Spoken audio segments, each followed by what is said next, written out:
Saya Ahmad Nuryadin, ceritaku 5 April tahun 2021. Pagi aku mengantar adikku ke SD Laya Muhammadiyah. Di perjalanan, tepatnya di Jalan Sultan Alauddin, aku melihat ibuku berdiri menggunakan busana muslim lagi menunggu angkutan umum. Dalam pikiranku, aku mau mengantar ibu, tapi ini aku lagi mengantar Vira, adikku. Tidak lama setelah itu, tiba-tiba di sampingku begitu dekat 2 orang wanita berhijab dan yang dibonceng menggunakan cadar dan kacamata. Dalam pikiranku, teman seperti wanita itu. Jika dia menggunakan cadar seperti itu, saya lihat gayanya dalam pikiranku. Di jalan Andi Pangeran Veterani, aku mendahuluinya, mempercepat laju motorku kendarai. Tiba-tiba datang angin kencang, sepertinya mau hujan. Aku perlambat laju motorku kendarai karena penglihatanku terganggu. Tiba-tiba sebuah motor mendahuluiku. 2 orang wanita sedang berboncengan. Mereka berhijab,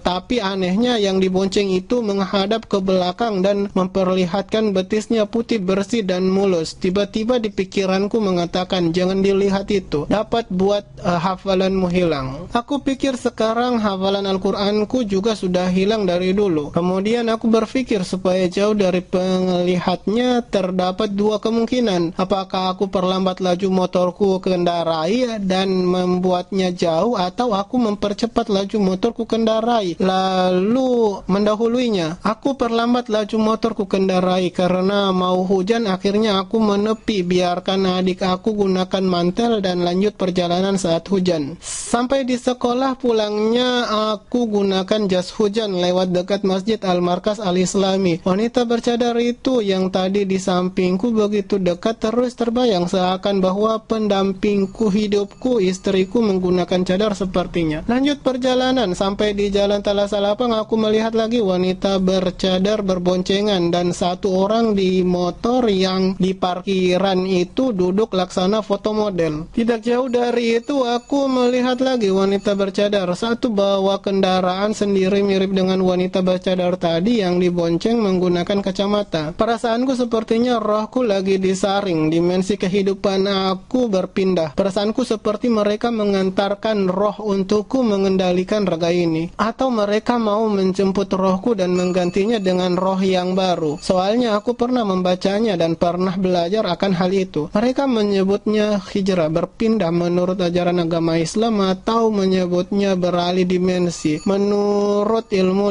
dinamika yang membahas dimensi ruang, dimensi manusia, dan dimensi waktu. Temanku menyebutnya transformasi, boleh juga disebut manajemen roh. Jadi mereka mengantarkan roh itu untuk mengendalikan ragaku, karena mungkin pernah satu dimensi keilmuan dengan mereka dan roh itu pernah mengendalikan raga ini. Jika aku bandingkan roh yang mengendalikan raga ini untuk beribadah kepada Allah, sepertinya roh waktu aku SD dan SMA lebih baik, karena dibanding roh waktu aku SMP dan waktu kuliah itu jarang sholat. Dari tahun ke tahun itu aku merasa berubah-ubah. Kadar keimananku seakan membenarkan teori yang digunakan ayahku bahwa kadar keimanan seseorang itu seperti grafik matematika, kadang naik dan kadang turun, atau seperti frekuensi keimanan, kadang menguat dan kadang melemah, atau biasa juga orang sebut angin-anginan. Kalau anginan baik datang, rajin sholat, atau karena Allah maha membolak-balikkan hati manusia sehingga hati ini kadang ikhlas dan kuat beribadah kepada Allah dan kadang malas dan cenderung merasa lelah beribadah kepada Allah. Sepertinya bukan cuma aku yang mengalaminya, teman-teman yang lain pun demikian. Itulah sehingga sewaktu SMA di Kramnut kami sering saling memotivasi dan beribadah sehingga saling menguatkan untuk beribadah kepada Allah.